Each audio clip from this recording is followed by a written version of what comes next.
দীপিকার চার ননদ খাওয়া দাওয়া করতে খুব পছন্দ করে। তারা সারাদিন খাওয়া ছাড়া আর কিছুই বোঝে না, কিন্তু কাজের বেলায় তারা অষ্টরম্ভা। দীপিকাকে সবসময় তাদেরকে ভালো ভালো রান্না করে খাওয়াতে হয়। সকালবেলা থেকে ঘুম থেকে ওঠার পর দীপিকা রান্নাঘরে যায়, আর রাত্রি 12টা বেজে গেলেও সে রান্নাঘর থেকে বেরোতে পারে না। একদিন সকালবেলা দীপিকা যখন রান্নাঘরে যায়, তখন তার চার ননদও রান্নাঘরে যায়। বৌদি, আজকে আমি অফিসে যাওয়ার সময় গরম গরম ডাল ভাত, বেগুন পোড়া, বেগুন ভাজা, আলু ভাজা আর সর্ষে পোস্ত দিয়ে ডিমের অমলেট খেয়ে যাব। তুমি কিন্তু এখনই রান্না বান্না শুরু করে দাও। বৌদি, আমার আজকে নুডলস খেতে খুব ইচ্ছা করছে। তুমি আমার জন্য বেশি করে নুডলস রান্না করো, তারপর টিফিনে বেশি করে নুডলস প্যাক করে দেবে, কারণ আজকে আমি কলেজে গিয়ে সারাদিন নুডলস খাবো। তারপর ওখান থেকে টিউশন চলে যাওয়ার আগেও নুডলস খেয়ে যাব। তাছাড়া তোমরা চার বোন কালকে রাত্রিবেলা বলেছো যে তোমাদেরকে চেরি পাম কেক বানিয়ে দিতে, তাই আমি সকালবেলা ঘুম থেকে উঠে রান্নাঘরে কেক বানাতে চলে এলাম। আগে কেক বানাবো, তারপর বাদবাকি রান্না আমি করতে পারবো। হ্যাঁ, তুমি কেক বানাও ঠিক আছে, কিন্তু কেক বানাতে তো অনেক টাইম লাগবে। আমাদের তো খিদে পেয়েছে, বলো। তুমি দিদিদের জন্য রান্না করে দিয়ে আমাকে কিন্তু গরম গরম রুটি আর তার সাথে পনির রান্না করে দেবে। আর রত্না, তুই কি খাবি? তুই তো বলছিলি তুই ম্যাগি খাবি, তাই না? হ্যাঁ বৌদি, রত্নার জন্য কিন্তু তুমি ম্যাগি বানিয়ে দেবে। এভাবেই চার ননদ মিলে খাবার খাওয়া নিয়ে বৌদিকে একেবারে পাগল করে দেয়। অন্যদিকে চারজনে ব্রেকফাস্ট টেবিলে বসে অপেক্ষা করতে শুরু করে। এইদিকে দীপিকা একে একে সবার পছন্দ মতো খাবার বানাতে থাকে। সে একসাথে রুটি, ভাত, ডাল, ডিম, বেগুন ভাজা, আলু ভাজা, ম্যাগি, চাউমিন ইত্যাদি রান্নাবান্না করে। এত কিছু রান্না করতে গিয়ে তার একেবারে কালঘাম ছুটে যায়, কিন্তু তার চার ননদ কিছুই বুঝতে চায় না। রান্নাবান্না হয়ে গেলে দীপিকা তাদেরকে খাবার পরিবেশন করে। তারা চারজন চোখের নিমেষেই সব খাবার খেয়ে ফেলে। খাওয়া দাওয়া করার পর যে যার মতো কাজে চলে যায়। যাক বাবা, এরা বেরিয়ে গেছে, এখন আমার শান্তি। আমি একটু বিশ্রাম নিতে পারবো। আজকে আমি দুপুরে আর কোনো রান্না করব না। সকালবেলা যা রান্না করেছি সেগুলোই খেয়ে নেব। এই বলে দীপিকা ঘরে গিয়ে বসে আরাম করে ফোন দেখতে শুরু করে। কিন্তু ঠিক বেলা 1টার সময় তার বড় ননদ তাকে ফোন করে। বৌদি, আমার খুব খিদে পেয়ে গেছে, কিন্তু এখানকার ক্যান্টিনের খাবার আমার একদম পছন্দ হচ্ছে না। তুমি আমার জন্য গরম গরম বিরিয়ানি রান্না করে নিয়ে এসো প্লিজ। আজকে আমার দুপুরে বিরিয়ানি খেতে খুব ইচ্ছে করছে। তুমি কি পাগল হয়ে গেছো? আমি এখন বিরিয়ানি রান্না করে তোমার অফিসে নিয়ে যাব? না না, আমি অত কিছু করতে পারবো না। বাড়িতে এখন আমার অনেক কাজ বাকি আছে। তুমি অনলাইনে বিরিয়ানি অর্ডার করে খেয়ে নাও। না বৌদি, তোমার হাতের বিরিয়ানি রান্নার যা টেস্ট, অন্য কোনো দোকানের বিরিয়ানিতে সেই স্বাদ পাওয়া যায় না। তুমি আমাকে এখনই বিরিয়ানি বানিয়ে নিয়ে এসে দাও, না হলে আজকে দুপুরবেলা আমার আর লাঞ্চ হবে না। এই বলে আশা ফোন রেখে দেয়। এমন সময় দীপিকা তার বড় ননদের উপর খুব রেগে যায়। তবুও সে রান্নাঘরে গিয়ে বড় ননদের জন্য গরম গরম মাটন বিরিয়ানি রান্না করতে শুরু করে। কিন্তু এরই মধ্যে তার বড় ননদ তাকে 5 মিনিট অন্তর অন্তর ফোন করতে থাকে, কারণ তার এতটাই খিদে পেয়ে যায় যে সে কিছুতেই অপেক্ষা করতে পারে না। কিছুক্ষণ পর দীপিকা বিরিয়ানি রান্না করে তার বড় ননদের অফিসে নিয়ে যায়। কিন্তু দীপিকা যখন আশার কেবিনে ঢোকে, তখন সে দেখে যে আশা বসে বসে গরম গরম বার্গার, চিকেন, পাস্তা, পিৎজা ইত্যাদি খাচ্ছে। তাকে এত বেশি খাবার খেতে দেখে দীপিকা প্রচন্ড রেগে গিয়ে বলে, কি ব্যাপার আশা, তুমি যে আমাকে বিরিয়ানি রান্না করে নিয়ে আসতে বললে, তুমি এখন অনলাইন থেকে এত কিছু অর্ডার করে খাবার খাচ্ছ কেন তাহলে? এই নাকি বাইরের খাবার খেলে তোমার পেট খারাপ হয়? এবার তুমি কোন পেটে বিরিয়ানি খাবে? তুমি তো আসতে অনেক দেরি করে দিলে, তাই আমি খিদে সহ্য করতে পারছিলাম না। তুমি চিন্তা করো না, আমার এখনো একটুও খিদে মেটেনি। আমি এখন তোমার হাতের গরম গরম বিরিয়ানি খাবো। এই বলে আশা সব খাবার চেটেপুটে খেয়ে নেওয়ার পরেই বৌদির তৈরি করা বিরিয়ানি খেতে শুরু করে দেয়। তাকে দেখে দীপিকার বড্ড অবাক লাগে। ননদের খাওয়া দাওয়া হয়ে গেলে দীপিকা যখন বাড়ি ফিরে যাবে, তখনই তার সাথে শিপ্রা এবং রত্নার দেখা হয়। তারা একটা বড় রেস্টুরেন্টে বসে মহারাজা থালি খেতে ব্যস্ত। সেই থালির মধ্যে চিকেন পোলাও, মাটন পোলাও, চিংড়ি মাছের মালাইকারি, ভেটকি মাছের পাতুরি, ফিশ ফ্রাই, মাটন কষা, চিকেন কষা, লুচি, পায়েস, চাটনি, পাপড়, ডিম ইত্যাদি থাকে। দুই ননদ একেবারে রাক্ষসের মতো বেশি বেশি করে সেই মহারাজা থালি খেতে থাকে। এদের পেটে মনে হয় দুটো করে পাকস্থলী আছে, না হলে এত বেশি বেশি খাবার কেউ খেতে পারে? আমার বর মাস গেলে যা রোজগার করে নিয়ে আসে, তাই এই চার বোনকে খাওয়াতে গিয়ে খরচা হয়ে যায়। সেই কারণে আমাদের কোনো টাকা সেভিংস হচ্ছে না। দীপিকা তার দুই ননদকে কিছু না বলেই চুপচাপ বাড়িতে ফিরে আসে। আমার মনে হয় না আজকে আর ওরা রাত্রিবেলা কেউ ডিনার করবে, তাই আজকে আমি কোনো রান্না বান্না করতে পারবো না। তার থেকে বরঞ্চ আমার কয়েকটা সেলাই বাকি আছে, আমি সেই জামা কাপড়গুলো সেলাই করে ফেলি। এই বলে দীপিকা নিজের ঘরে বসে সেলাই মেশিনে সেলাই করে। কিছুক্ষণের মধ্যেই তার 4 ননদ যে যার মতো বাড়িতে ফিরে আসে। কি ব্যাপার বৌদি, তুমি ঘরে বসে সেলাই করছো কেন? রাত্রি 9টা বেজে গেল, তুমি এখনো আমাদের জন্য রান্না বান্না করলে না তো? আমাদের তো খিদে পেয়ে গেছে। খিদে পেয়েছে মানে? তোমরা সকাল থেকে কত খাবার খেয়েছো, আমার তো সন্দেহ আছে তোমরা অন্য কোনো কাজ করার সময় পেয়েছো কিনা। তোমাদের আবার খিদেও পেয়ে গেল? হ্যাঁ বৌদি, খিদে পেয়ে গেছে। তোমাকে কতবার বলেছি যে খাওয়া দাওয়া নিয়ে আমাদের খোটা দেবে না, কিন্তু তুমি তবুও কথা শুনবে না। তুমি এসব সেলাই করা ছেড়ে এখন রান্নাঘরে যাও, আমাদের জন্য গরম গরম ভাত আর মাটন কষা রান্না করে নিয়ে এসো।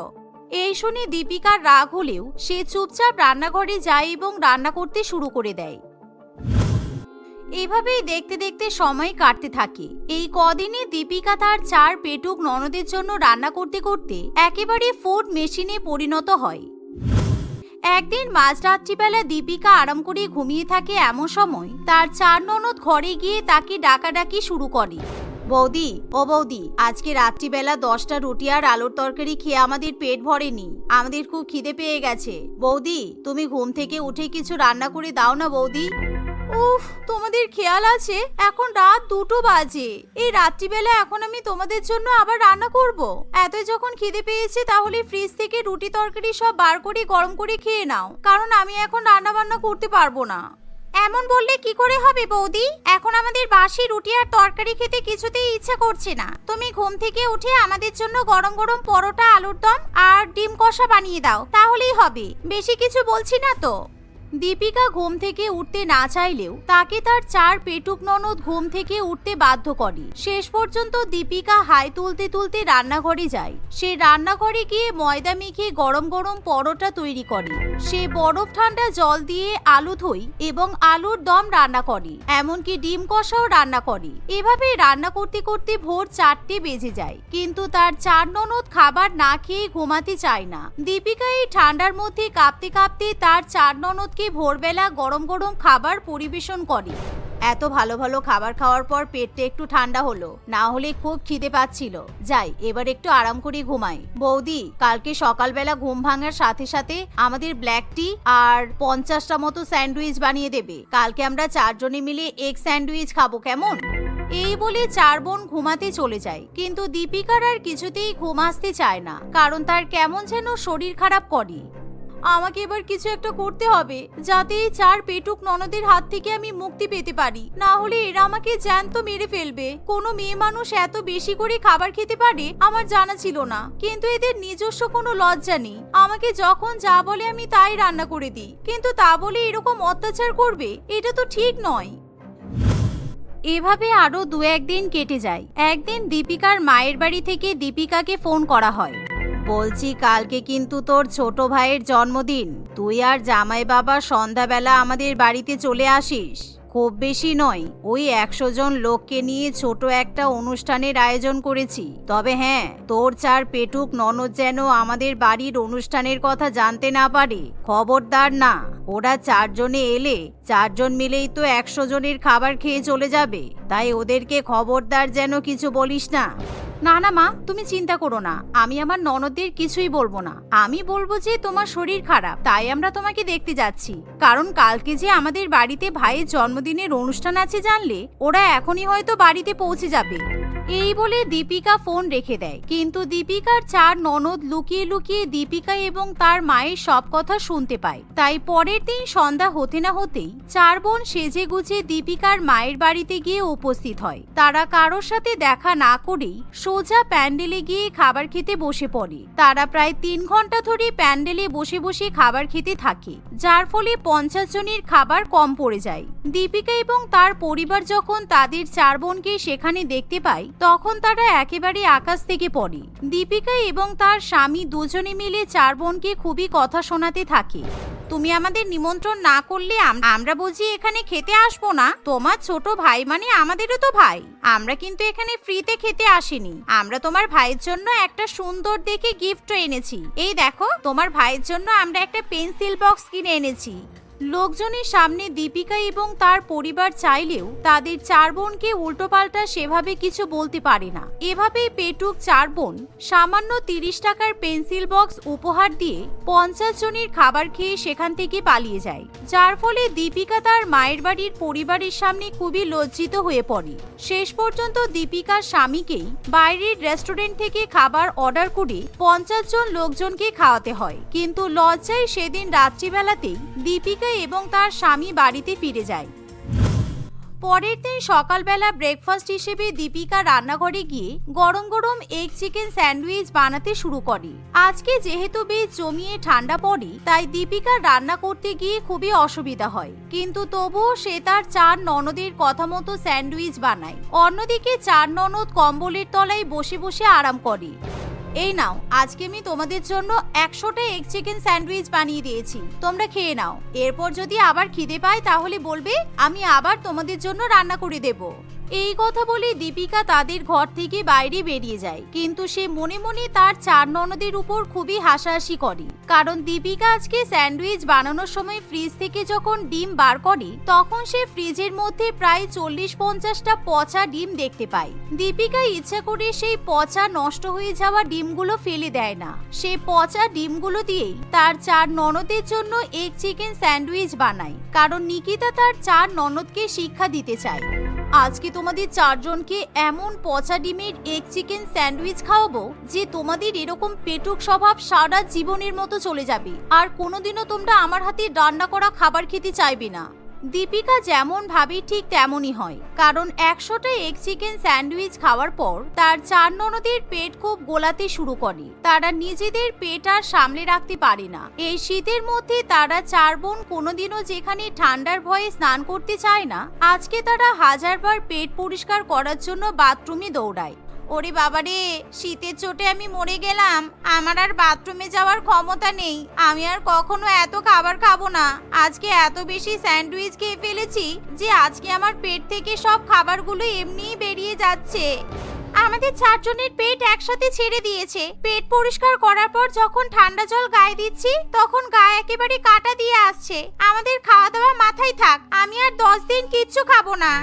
এভাবে 4 পেটুক ননদের বেশ ভালো মতো শিক্ষা হয়। এই ঠান্ডার মধ্যে খাবার খাওয়া তো দূরের কথা, তারা আর খাবারের কথা চিন্তাও করে না। এভাবেই দীপিকা তার 4 ননদের জন্য বেশি বেশি রান্না করার হাত থেকে মুক্তি পায়।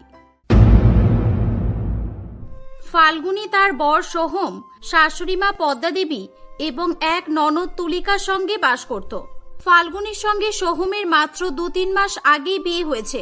ফাল্গুনী খুবই দায়িত্বের সঙ্গে তার সংসারের সমস্ত কাজকর্ম করত এবং সেই সঙ্গে বাড়ির সকলের খেয়াল রাখত। ফাল্গুনীর মধ্যে একটা ভালো স্বভাব ছিল, সে অনাথ আশ্রমের বাচ্চাদের খুবই পছন্দ করত।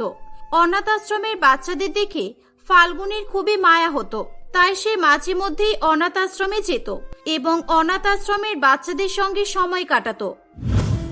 এমনই একদিন, মা, আমি সব কাজ করে দিয়েছি আর আপনার খাবার টেবিলে রাখা আছে, আপনার খিদে পেলে আপনি খেয়ে নেবেন। কেন, তুমি আবার এখন কোথায় যাচ্ছ? আমি অনাথ আশ্রমে যাচ্ছি মা, অনেকদিন হয়ে গেল অনাথ আশ্রমে যাওয়া হচ্ছে না, তাই আমার মনটা একটুও ভালো নেই। তুমি সবসময় অনাথ আশ্রমে কেন যাও বলো তো? কি আছে অনাথ আশ্রমে? অনাথ আশ্রমে কি থাকে জানেন না আপনি? অনাথ আশ্রমে অনেক মিষ্টি মিষ্টি দেখতে অনাথ বাচ্চারা থাকে, যাদের সঙ্গে সময় কাটাতে আমার খুব ভালো লাগে। আমি তো বলবো আপনিও আমার সঙ্গে চলুন, দেখবেন আপনারও খুব ভালো লাগবে। না না, আমি যাব না, তুমি যাও। এই বুড়ো বয়সে এদিক ওদিক যেতে আর ভালো লাগে না। ঠিক তখনই সেখানে ফাল্গুনীর ননদ তুলিকা এসে বলে, বৌদি চলো, আজকে আমি তোমার সঙ্গে অনাথ আশ্রমে যাব। সব সময় শুনি অনাথ আশ্রমে যাচ্ছ, অনাথ আশ্রমে যাচ্ছ, আজকে আমি দেখব তুমি অনাথ আশ্রমে গিয়ে কিভাবে সময় কাটাও। আচ্ছা, তুমি যাবে? ঠিক আছে, চলো তাহলে, তাড়াতাড়ি চলো, আমাদের আবার বাইরে থেকে কিছু জিনিস কিনতে হবে। ফাল্গুনী তার ননদ তুলিকাকে নিয়ে বাড়ি থেকে বেরিয়ে পড়ে। মার্কেট থেকে সে বিভিন্ন রকমের খাবার, চকলেট, বিস্কুট এবং অন্যান্য প্রয়োজনীয় বই খাতা কেনে। কিছুক্ষণের মধ্যেই তারা অনাথ আশ্রমে পৌঁছে যায়। ফাল্গুনীকে দেখেই অনাথ আশ্রমের ভেতর থেকে বল্টু নামের একটি 5 বছরের ছেলে দৌড়ে তার কাছে আসে। তুমি এসে গেছো। তুমি এতদিন কেন আমার সঙ্গে দেখা করতে আসোনি? আমি প্রত্যেক দিন তোমাকে মিস করেছি। আমি রোজ তোমার জন্য অপেক্ষা করি, আর তুমি কোনোদিনও আসো না। আমি তোমার ওপর খুব রেগে আছি। বল্টু, আমাকে ক্ষমা করে দাও সোনা। আসলে আমি বাড়ির কাজে খুব ব্যস্ত ছিলাম, সেই জন্য আমি এখানে আসতে পারিনি। আর আমিও তোমাকে খুব মিস করেছি বল্টু, কিন্তু আর নয়, আমি তোমাকে আর কষ্ট দেব না। আমি এবার থেকে তোমার সঙ্গে রোজ দেখা করতে আসব, আমি তোমাকে কথা দিলাম। ঠিক আছে। আর এটা কে তোমার সঙ্গে যে এসেছে? ও, এটা হলো তোমার তুলিকা পিসি। আমার তুলিকা পিসি? বৌদি, আমাকে তুলিকা পিসি বললে কেন? আমি আবার পিসি হলাম কিভাবে? না বল্টু, আমাকে একদম পিসি বলবে না, আমাকে তুমি তুলিকা দিদি বলবে। আমি তোমার তুলিকা দিদি। ও হ্যাঁ হ্যাঁ, সরি সরি। হ্যাঁ বল্টু, এটা তোমার তুলিকা দিদি। আচ্ছা বল্টু, দেখো আমি তোমার জন্য কি কি এনেছি। দেখো তো তুমি আগে কি খাবে। ফাল্গুনী বেশ কিছুক্ষণ বল্টুর সঙ্গে সময় কাটায় এবং তারপর তুলিকাকে নিয়ে বাড়ি ফেরার পথে রওনা দেয়। রাস্তা দিয়ে হেঁটে হেঁটে আসার সময় ফাল্গুনীকে তার ননদ তুলিকা জিজ্ঞাসা করে, আচ্ছা বৌদি, একটা প্রশ্ন ছিল। অনাথ আশ্রমে তো অনেক বাচ্চা ছিল, তুমি শুধুমাত্র বল্টুর জন্য জিনিসপত্র কিনে আনলে আর শুধুমাত্র বল্টুর সঙ্গেই দেখা করলে কেন? তুমি কি সবসময় বল্টুর সঙ্গে দেখা করতেই এখানে আসো? হ্যাঁ, আসলে আমি বল্টুর সঙ্গেই দেখা করতে আসি। আমি জানি না কেন, আমি প্রথম দিন যেদিন অনাথ আশ্রমে এসেছিলাম সেদিন বল্টুকে দেখে আমার খুব নিজের মনে হয়েছিল। ওকে দেখে আমার খুব আপন মনে হয়। আমি সেই জন্য ওর সঙ্গেই শুধু দেখা করতে আসি। আর এমনিও বল্টু কত কিউট, তাই না? হ্যাঁ বৌদি, এটা তো তুমি ঠিক বলেছো। বল্টু সত্যি সত্যিই দেখতে খুবই কিউট। এভাবেই দুজনেই গল্প করতে করতে বাড়ি ফিরে আসে। বল্টুর সঙ্গে অনেকদিন ধরে দেখা করতে না যাওয়ায় বল্টুর মন যেমন খারাপ ছিল, ঠিক তেমনি ফাল্গুনীরও মন খারাপ ছিল। আসলে বিয়ের চাপে পড়ে এবং নতুন নতুন শ্বশুরবাড়িতে আসার পর থেকে ফাল্গুনী প্রথম দিকে অনাথ আশ্রমে যাওয়ার সাহস পেত না। ফাল্গুনীকে দেখে মনে হচ্ছিল সে বল্টুর সঙ্গে দেখা করে খুবই খুশি হয়েছে। পরের দিন সোহম ফাল্গুনীকে বলে, ফাল্গুনী, কালকে আমার দুটো বন্ধু আমাদের বাড়িতে আসবে। তুমি ওদের জন্য ভালো ভালো খাবার রান্না করে রেখো।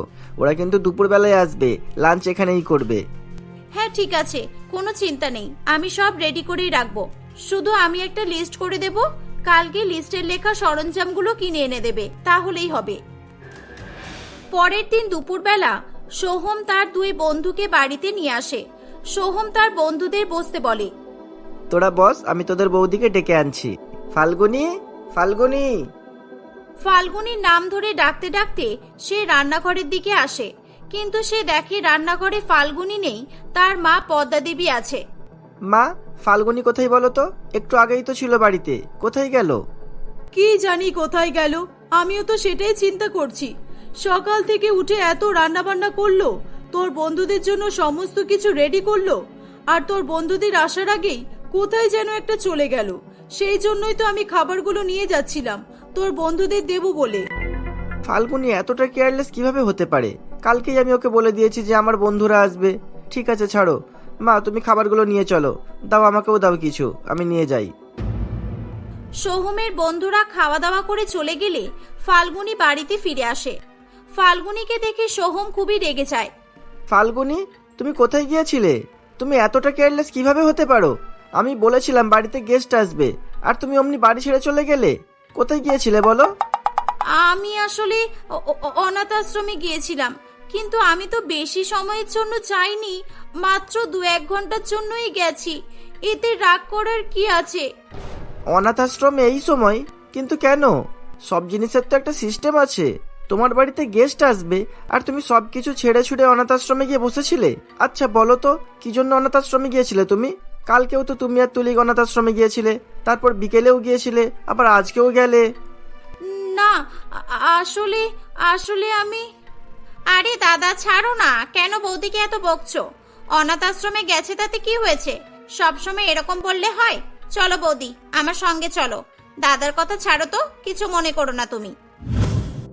এই বলে তুলিকা ফাল্গুনীকে নিয়ে সেখান থেকে চলে যায়। ধন্যবাদ তুলিকা, তুমি আমাকে বাঁচিয়ে নিলে, না হলে তোমার দাদা যা রেগেছিল আমাকে তো খেয়েই ফেলতো আজকে। আসলে বৌদি, তোমারও দোষ ছিল। এরপর থেকে অনাথ আশ্রমে যাবে যখন একটু টাইম টেবিল মেনটেন করে যেও, দেখবে তখন আর তোমাকে কেউ বকবে না। আর আমি তোমাকে এমনি এমনি বাঁচাইনি, এতে আমার একটা শর্ত আছে। আমি দাদা আর মাকে অনেক কষ্টে গোয়া যাওয়ার জন্য রাজি করিয়েছি। তোমাকেও কিন্তু গোয়া যেতে হবে, আমি বলে দিচ্ছি। কারণ তুমি যদি না যাও তাহলে দাদা প্ল্যানটাই ক্যান্সেল করে দেবে। তুমি তো বাড়ি থেকে কোথাও যেতে চাও না, শুধু অনাথ আশ্রম আর অনাথ আশ্রম। না না, এরকম কোনো ব্যাপার নেই, আমি যাব, কিন্তু কদিনের জন্য? বেশি দিন নয়, মাত্র 3 দিনের জন্য। আরো বেশি দিন হলে ভালো হতো, তাই না? না না, একদমই নয়, এটাই বেশি হয়ে যাচ্ছে। পরের দিন সবাই মিলে গোয়া যাওয়ার উদ্দেশ্যে বেরিয়ে পড়ে। ফাল্গুনি দেখে যে সোহম অনাথ আশ্রমের উপর দিয়েই গাড়ি চালিয়ে নিয়ে যাচ্ছে। ফাল্গুনি খুবই খুশি হয়ে যায় এবং সে সোহমকে বলে, সোহম, একবার গাড়িটা দাঁড় করাও না প্লিজ। দেখো, অনাথ আশ্রমের উপর দিয়েই আমরা যাচ্ছি। আমি 3 দিন বাড়ি থাকবো না, 3 দিন অনাথ আশ্রমে আসা হবে না, তাই একবার আমি অনাথ আশ্রমে যেতে চাই। তুমি আবার শুরু করলে? এখন সময় নেই, আমাদের দেরি হয়ে যাচ্ছে। বাড়ি ফিরে যত খুশি অনাথ আশ্রমে যাবে, কেমন? চলো এবার। না প্লিজ, এরকম করো না সোহম, আমি 3 দিন পর আসবো। প্লিজ একবার দাঁড়াও, 5 মিনিটের ব্যাপার তো, আমি যাবো আর আসবো। প্লিজ আমাকে একবার যেতে দাও। সোহম বাধ্য হয়ে গাড়ি থামায় এবং ফাল্গুনি অনাথ আশ্রমে চলে যায়। তার পেছন পেছন তুলিকাও যায়। তুলিকা দেখে ফাল্গুনি কাঁদতে কাঁদতে বল্টুর সঙ্গে কথা বলছে। এই দেখে তুলিকার খুবই সন্দেহ হয়। আমার ব্যাপারটা খুবই সন্দেহজনক মনে হচ্ছে। বল্টুর প্রতি বৌদির এত টান কেন? 3 দিনের জন্য ঘুরতে যাচ্ছে বলে বৌদি বল্টুর জন্য কান্নাকাটি করছে। প্রথম দিনই আমার খুব সন্দেহ হয়েছিল। আমাকে ব্যাপারটা নিয়ে খতিয়ে দেখতে হবে। এই বাচ্চাটা বৌদির নয় তো? না না, এরকম আবার হয় নাকি? তুলিকা তখন কিছু বলে না। তারা গোয়া ট্রিপে চলে যায়।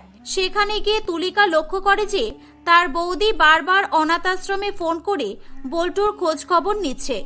এই দেখে তুলিকার সন্দেহ আরো বেড়ে যায়। 3 দিন পর তারা বাড়ি ফিরে আসে। বাড়ি ফিরে এসে ফাল্গুনি সবার আগে অনাথ আশ্রমে ছুটে যায়। এই সুযোগে তুলিকা ফাল্গুনির রুমে যায় এবং তার আলমারি থেকে ফাল্গুনির একটা পার্সোনাল ডায়েরি খুঁজে পায়। তুলিকা ডায়েরি পড়ে অবাক হয়ে যায়। সে ফাল্গুনির ব্যাপারে একটা গোপনীয় সত্যি কথা জানতে পারে। হে উপরওয়ালা, আমি যা ভেবেছিলাম তাই। তার মানে বৌদি কুমারী বেলায় মা হয়েছে? বল্টু বৌদির ছেলে? বৌদি এতদিন আমাদেরকে ধোকা দিল? না, আমাকে সবাইকে ব্যাপারটা জানাতেই হবে। তুলিকা অনাথ আশ্রম থেকে বল্টুকে নিয়ে আসে। বৌদি, দেখো আমি কাকে নিয়ে এসেছি। তোমার ছেলেকে। তুমি যার জন্য সবসময় অনাথ আশ্রমে ছুটে যেতে, আমি তাকে আমাদের বাড়িতে নিয়ে চলে এসেছি। তোমাকে আর অনাথ আশ্রমে যেতে হবে না। কি সব বলছিস তুই? তোমার ছেলেকে মানে? আমি বুঝলাম না। কি রে বোন, তুই কি বলবি বল? আর কে এই বাচ্চাটা? কি হলো বৌদি, তুমি কিছু বলছো না যে? তুমি নিজের মুখে সত্যিটা বলবে নাকি আমি সবাইকে বলে দেব? মা, দাদা, আমি বৌদির ডায়েরি পড়ে জানতে পেরেছি যে এই বাচ্চাটা বৌদির। আসলে বৌদি কুমারী বেলায় এই বাচ্চাটাকে জন্ম দিয়েছিল। তুলিকার কথা শুনে ফাল্গুনি চুপ করে থাকে। সবাই ফাল্গুনির দিকে অবাক দৃষ্টিতে তাকিয়ে থাকে। ছি ফাল্গুনি, ছি! তুমি এতটা বাজে আমি কোনোদিনও ধারণা করিনি। তুমি এতদিন ধরে আমাদেরকে ধোকা দিলে। তুমি কুমারী বেলায় কি করে বেরিয়েছো? আমার তো তোমাকে খুব ভালো মেয়ে মনে হয়েছিল, আর তুমি এই রকম! ছি! না, আমি তোমাদের কাউকে ধোকা দিইনি। হ্যাঁ, বল্টু আমারই ছেলে, কিন্তু আমি কুমারী মা নই। আসলে আজ থেকে 6 বছর আগে আমি রাজেশ নামে একটা ছেলেকে পছন্দ করতাম, আর আমি আমার বাড়ির বিরুদ্ধে গিয়ে রাজেশকে বিয়ে করেছিলাম। রাজেশ খুবই গরিব পরিবারের ছেলে ছিল, তাই ওকে আমার বাবা মা মেনে নিতে পারেনি। বিয়ের মাত্র 3 মাস পর আমি গর্ভবতী হই, আর একদিন হঠাৎ করে রাজেশ অ্যাক্সিডেন্টে মারা যায়। আমার বাবা মা খবর পেয়ে আমাকে বাড়িতে নিয়ে চলে আসে। আমাকে বাচ্চা নষ্ট করার জন্য চাপ দিতে থাকে, কিন্তু আমি কিছুতেই বাচ্চাটা নষ্ট করতে পারিনি। আমাকে আমার বাবা মা শর্ত দিয়েছিল, আমি যদি বাচ্চাটা অনাথ আশ্রমে রেখে আসি তাহলেই আমি বাচ্চাটাকে জন্ম দিতে পারবো। আমি বল্টুর জীবন বাঁচানোর জন্য বাবা মায়ের শর্তে রাজি হয়ে গিয়েছিলাম। এত বড় সত্যি কথা তুমি আমাদের থেকে লুকিয়ে রাখলে? তুমি তো বিয়ের আগে আমাদের একটাবার বলতে পারতে। বিয়ের আগে আমি অনেকবার চেষ্টা করেছিলাম আপনাদের সত্যি কথা বলার। আমি বিয়ের আগে আপনাদের বাড়িতে অনেকবার ফোন করেছিলাম, কিন্তু আমার বাবা মা এক মুহূর্তের জন্য আমাকে একা ছাড়েনি, আর আমাকে এই সত্যি কথাটা বলতে দেয়নি। বল্টুকে আমি খুব ছোটবেলায় অনাথ আশ্রমে রেখে এসেছিলাম, সেদিন থেকে আমি প্রত্যেকদিন ওর সঙ্গে দেখা করতে যাই। এরকম ভাবে 4 বছর পর আমার বাবা মা সোহমের সাথে জোর করে আমার বিয়ে দিয়ে দেয়। দাদা, এতে বৌদির কোনো দোষ নেই। বৌদি একেবারেই নির্দোষ। তোমরা বৌদিকে ভুল বুঝো না। প্লিজ বৌদিকে ক্ষমা করে দাও। হ্যাঁ তুলিকা, তুই ঠিকই বলেছিস। বৌমা, তুমি ভয় পেও না, তোমাকে আমরা বাড়ি থেকে তাড়াবো না। আর আজ থেকে বল্টু আমাদের বাড়িতেই থাকবে। এই কথা শুনে ফাল্গুনী খুবই খুশি হয়। সোহম ও বল্টুকে স্বীকার করে নেয়। সেদিন থেকে বল্টু তাদের সঙ্গেই থাকতে শুরু করে। কিছুদিনের মধ্যেই বল্টু সকলের প্রিয় হয়ে ওঠে।